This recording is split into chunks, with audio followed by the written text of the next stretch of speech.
What's up, everybody? We are here with Gabe Dixon, my pal. We're doing an alliteration gear gab. It's Gabe's gear gab. Gabe's gear gab. Awesome. But I wanted to talk to you while you're in town just about your rig, because I'm used to seeing you solo. Right. You don't get to travel with all this fun stuff. Yeah. So tell me a little bit about like signal chain, and you're running a deluxe reverb back here. Yeah. So let's start there, because what are you running through that amp? That is the Clav amp. So Okay. it's actually, it's a deluxe reverb, but I think it was kind of rewired by George Alessandro. Oh. So it just sounds incredible. Usually I'll play this Clav D6 and with a wah, and it just breaks up like. It's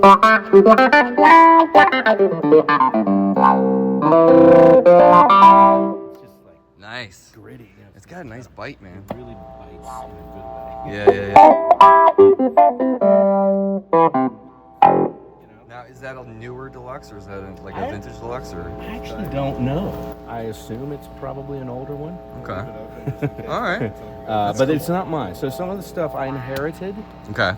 like when I joined the band, like this amp, Kofi Burbridge was using. Okay. He was also. I mean, this is stuff I have at home anyway. So Right. it's stuff I would use, But this rig was Kofi's, like the Clav, the B3, the Leslie, and the amp. Okay. So those were all were Kofi's. But then I've added a couple things, and replaced a couple things of my own. So How much do you use that melodica? I don't know if I've ever seen you. Oh, is that the one you had in Annapolis when you were? Yeah, probably. Okay. I've had this for maybe a couple years now. It's a long time. For a long time, I was using just like a Hohner melodica, which is great. Okay. But this is the Hammond one. They call it a Melodian. I don't know why, but it's cool because it's louder and it's got more keys. I feel like the low end of melodicas sounds really rich and good. Yeah. Oh yeah. So most of the time, when I'm playing it with this band, I'm trying to imitate a harmonium. Like this kind of. And Derek will play some kind of like Indian type guitar over the top of it. I love this one. It's actually got a line out, which is cool. Really? Yeah. Interesting. And they stopped making them maybe 5 years ago or something, so I had to order one on eBay. But they're great. They've got holes in the back, and it's really loud and smooth, and it's awesome. Definitely not a toy. Now, is that the same one that Jono plays? Do you know which one he has? He probably had. I don't. I think he's got one of the like either a Yamaha or a melodic Hohner one. Okay. The last time I saw him, anyway. I don't think he has the Hammond. Okay. You'd have to ask Jono. Yeah. Okay. All right. So the Clav, you said that was inherited. Yeah, this is the Clavinet D6. Okay. The classic, the best, my favorite Clavinet, and it's got all the. I leave it like that. You can do different tones. I just like the bassy kind of. This is without the wah. Without the wah pedal, it's kind of nice bassy.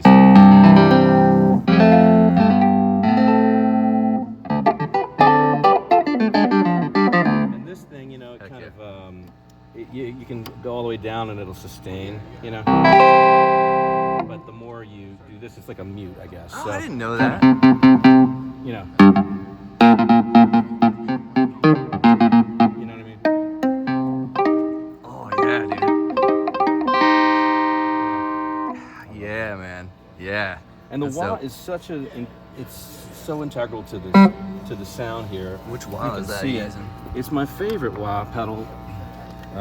Oh yeah, Brian RMC, Murphy, man. Yeah. Yep. It's nice because it's got a long sweep, Yeah. and it's easy to press the button, It's just super smooth, and I just love the curve, Man,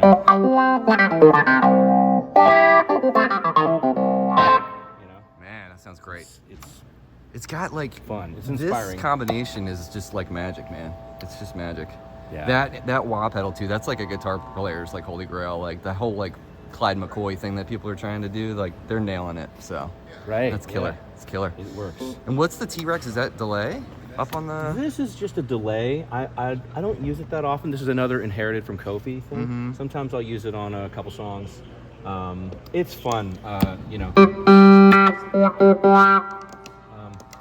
Looks like it's probably not plugged in now, but That's all good. it's a good delay. Yeah. I just don't find much use for it. Right. The slapback, I would think that would be a cool. Yeah, that is use. kind of fun to do. The reverby thing, Yeah. delay thing. That's rad. Okay, so you got.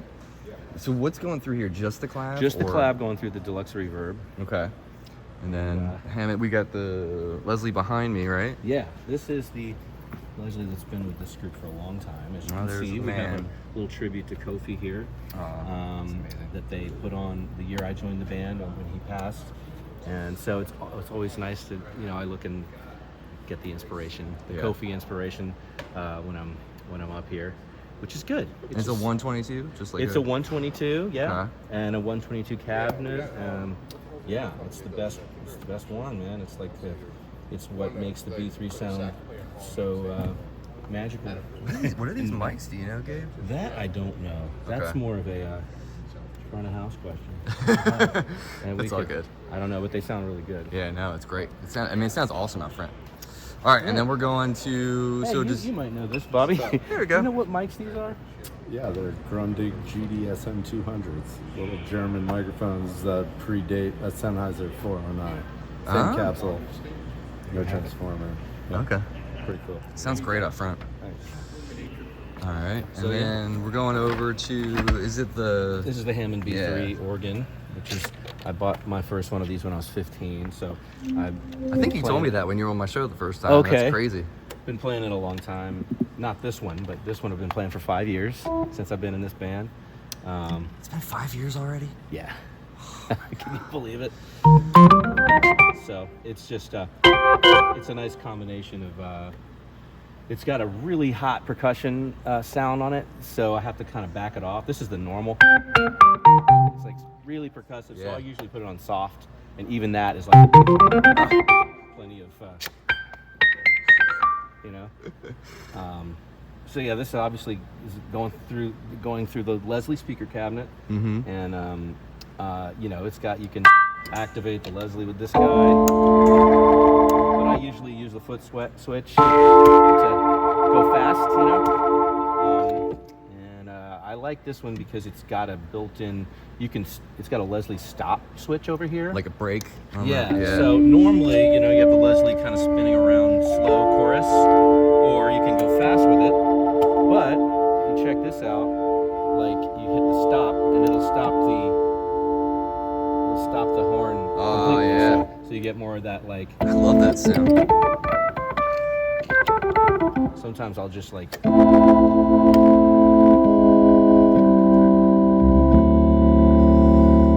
then you can kind of click it back in.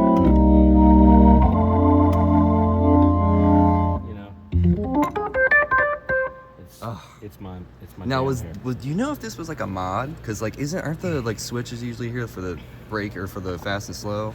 Yeah, this is a mod. I'm not sure who did the mod, but usually there's a switch here for fast and slow, and usually there's not a stop button. Like you have to actually unplug the couple of the plugs in the Leslie amp, Right.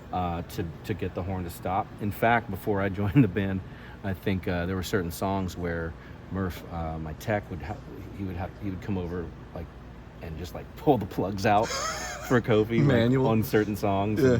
And then plug them back in at the end of the song.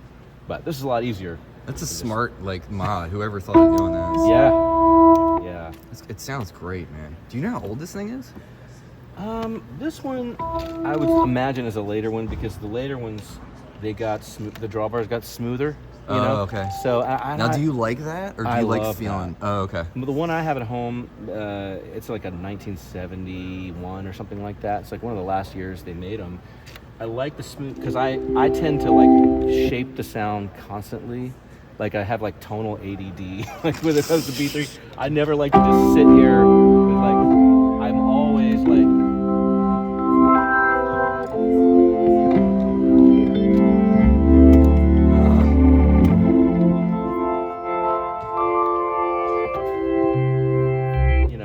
always messing with it.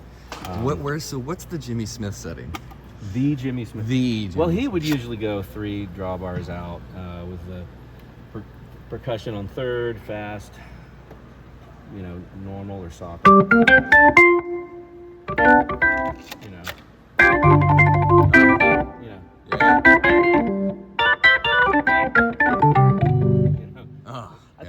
sometimes 4. 4 is more like Greg Allman, and Greg would do like C3 vibrato and turn these on, and you know.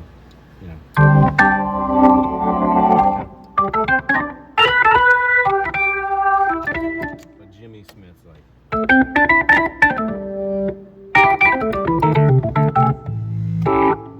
Man, that drives so well too.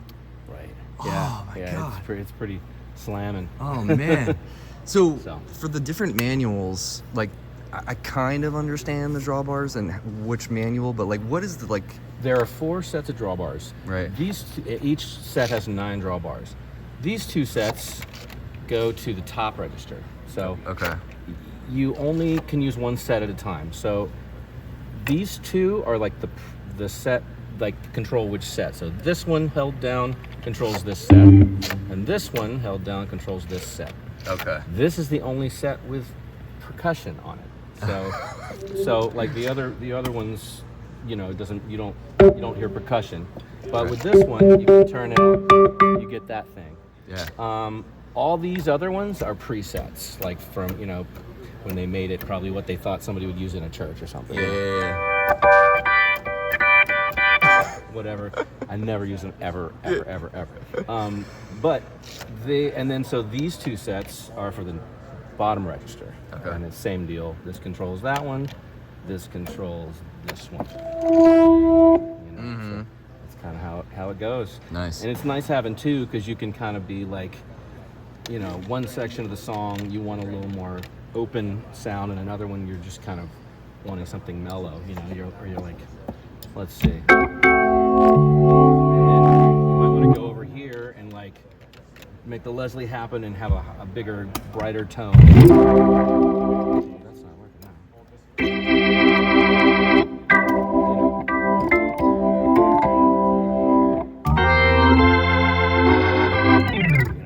Kind of the deal. Oh man. You're too good, dude. All right. And then let's go over to let's do the Mellotron first, because I'm so curious how you're using this. And this is my newest thing. Got it about a year and a half ago. Okay. Because I played a lot of this on the I'm the Moon record. And so this is it's called the Mellotron Micro. So they also have the Mellotron Mini, which is a little bigger, and then they have the regular Mellotron, which is, you know, the original Mellotron was like a tape-based instrument. So you play a key, and there's like literally a reel of tape underneath every key or behind every key. So when you play the key, the reel of tape will go, but it'll only go for like 8 seconds. That's what I was gonna say. Wasn't it like 8? Yeah. I learned that from the Beatles documentary when Paul was talking about Strawberry Fields. There you go. Yeah. Yeah. And that's it. Yeah, and that's the, you know, the classic thing. But I use mostly the strings and the choir, the female choir. That sounds pretty great, man. It's a digital version of the original, but man, it sounds incredible. I mean, it's just high fidelity, large samples, and I got the little one because it fits perfectly on top of this keyboard. Is it just sitting there? Do you have like Velcro under it or to hold it, or? I think it's just sitting here, yeah, because I sometimes move it around, but it's kind of perfect for it. Man. Let's see if I can find. I know you've got that Strawberry Fields sound in it. I do. Are those flutes? Is that a flute thing? It is. Strawberry Fields sound? Yeah. You might have to edit this out, but I'm not sure where it is. I gotta like find the other sounds. Hold on. Oh, here we go. So we can go and find that. Where is that thing? They're making stuff pretty like user-friendly these days too with some of this stuff, even though it's dense, you know. Right. Oh yeah. We have to find it because that's the the classic.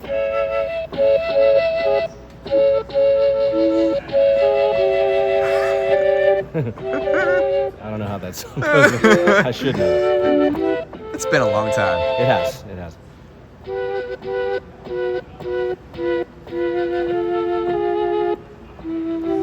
I gather you probably played that, right, when you played with him? I never played that one with him. Oh, really? Yeah. I played Let It Be. I played I guess it's a couple others. It's a John song, right? So I guess he wouldn't sing it. Right. I don't know if he does it, but And then this bad boy. So I remember. So was it?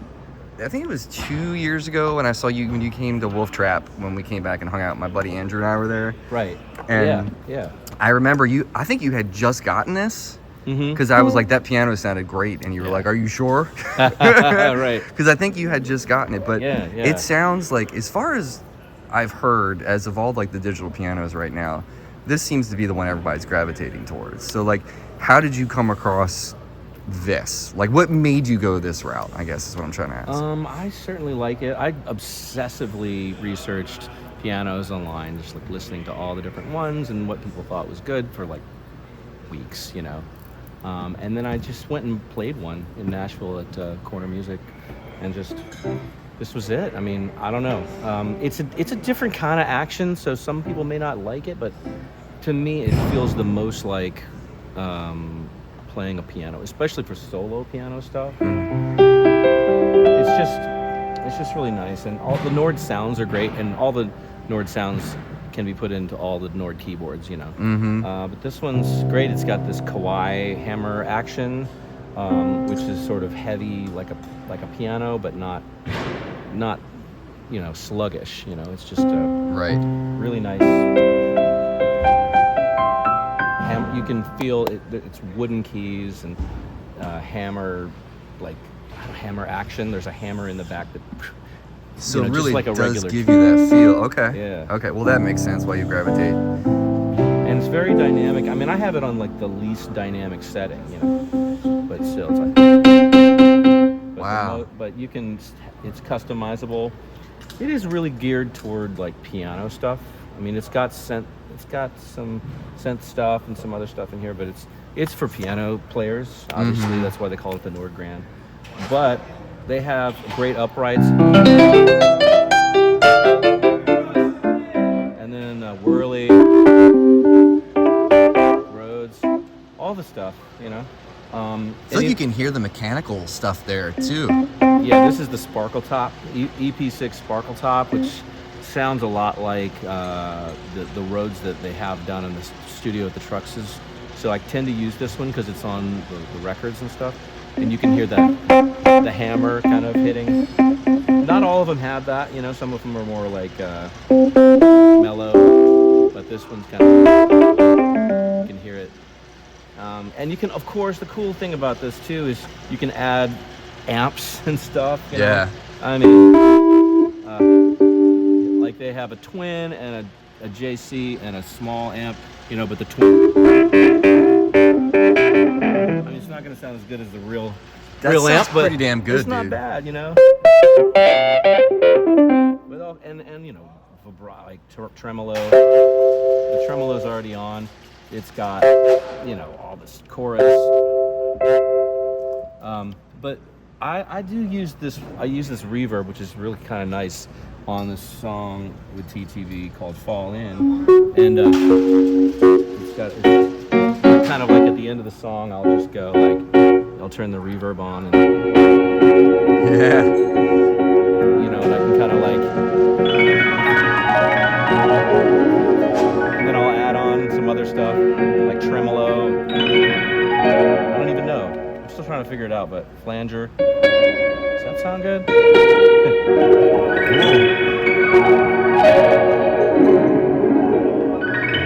Very Debussy. Right. Totally. Played a little of that. So are you normally a tweaker? Like when you get stuff like this, do you go in and edit a bunch of stuff? Or are you kind of like, I like the factory stuff, I'm going to leave it as is. I may tweak a little, but... I tweak the settings. I work with... Because I feel like all the way the sounds are naturally sound great. But I work with the front of house engineer to see like, well, okay, it may sound great to me, but like it's not cutting through, so I'll put it on like the bright. Like I would never play a sound this bright as an upright.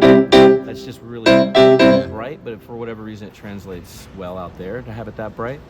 I like to, you know, I have to, like with the whirly, I got to put a tremolo on it, you know, because it just sounds good. Yeah, man. And without it, you know, it's fine, but you know, it doesn't have that whirly-ish sound. Yeah.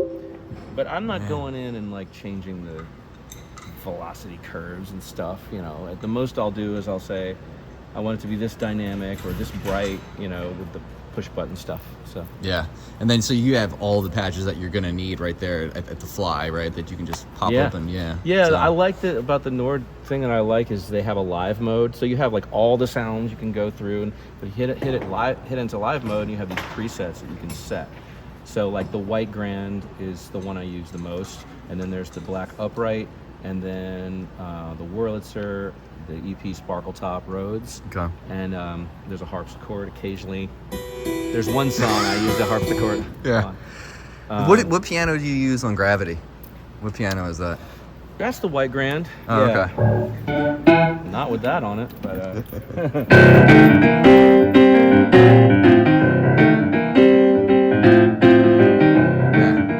Sounds great, man. Yeah. It's really, really good sounds in there, man. I like it. I mean, anything else? I think that's probably all I got going on. But it sounds great. You have so much, Yeah, and this is, when I'm just playing with my solo band, this and this are basically my rig, and occasionally a guitar, but yeah, just this keyboard and this melodica.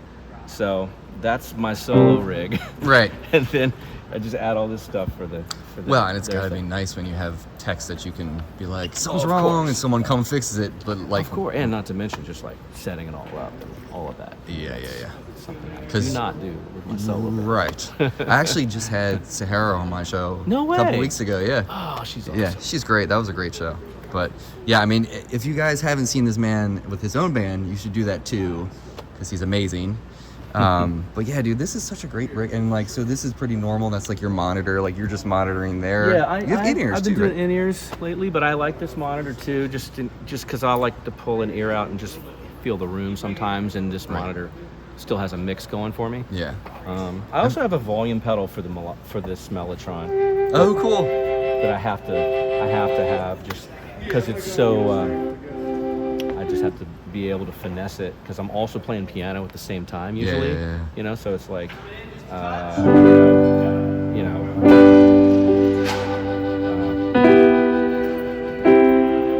if I need this to go away, I can just get rid of it. Yeah. Rub your belly, pat your head, man. It takes some practice sometimes. Yeah. Well, that's great, dude. It's so, I don't know. This is so cool to see like what you're actually using on this rig, and it's all I like this one too. This is a Beta 57A, a Shure. I used to only use the SM58s because they sound amazing. Like, I'm lucky because my voice sounds good on a cheap mic. Right. Sounds good on an SM58. Your voice would sound good in anything. Let's be real. The strange thing is I had this KMS 105 Neumann stage mic for a long time, and I was like, oh, this is really nice mic, expensive mic. And then I did an A/B test when I was on tour with opening for Lago Messina, and the front of house engineer was like, "You sound better on the SM58." So weird. I started doing that, but this one is even better for me. It's the Beta 57A. Yeah, that's a great. I can't remember I have to send you this other mic. I just tried this other mic after using 58s for years. It's called like a V7. I can't remember what the company is, but it's based on the 58. But it's got like, it's a little flatter almost, believe it or not, in certain ways. But it's like it's hotter, like just a smidge. Right. So it's like still got that great frequency response, but it has a little bit more ass behind it in a way. So it's like, that's cool. I don't know. It's a great mic, but dude, thank you so much for making some time to do this. My pleasure. Go see this man with this band. Go see him on tour. He's one of my favorite keyboard players. I feel like you and Lee Pardini are my top favorite. Have you ever seen him? I have not. See, he was in the band Dawes. He's not in there anymore. He's actually left and he's touring with Chris Stapleton. He plays keyboards? Yeah. Oh, cool. Broke my heart when he left Dawes. Yeah, but like, he's awesome. Yeah, I liked his playing a lot. Yeah, with he's that great, band. dude. Yeah. Well, cool. Anything else like that you have going on too besides touring with this band that you can tell? Yeah. I mean, I haven't announced it yet, but I'm releasing a couple of tracks from my Turns to Gold record that never got released. We just didn't put them on the record. Okay. So those are going to be coming out, pretty soon. A couple of songs from that, and we're re-releasing the record as like a deluxe edition. Okay. And then I'm always putting out these things called piano spills that are just me playing whatever I want on the piano. Right. Every 6 weeks or so, I've been putting those out. So Nice. always trying to. Lately, I just like putting a lot of stuff out just to keep things flowing and keep things coming. Especially when I'm out on tour with this band a lot this year. Sort of taking a hiatus from Gabe Dixon band touring this year because I want to maintain my my marriage and my family life and see my children when I can. But I'll probably be back out touring with my own stuff in 2025. Okay. But I'll continue to release music right now and all this year. So Cool. look out for it. Gabe, thanks so much. Yeah, my pleasure. See you guys.